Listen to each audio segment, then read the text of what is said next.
పడి మెట్ల పైకెక్కి గుడికేగు భక్తులకు ఎదురొచ్చే బంగారు స్వామి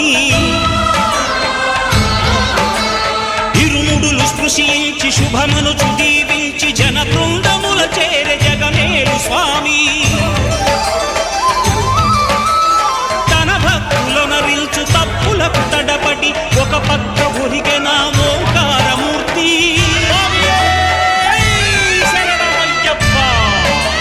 స్వాములందరూ తనకు సాయము కాగా ధీమంతుడై లేచే ఆ కన్య స్వామి పట్టబంధము వీడి భక్తతతికై పరుగు పరుగున వచ్చే భూమిపైకి నరుడై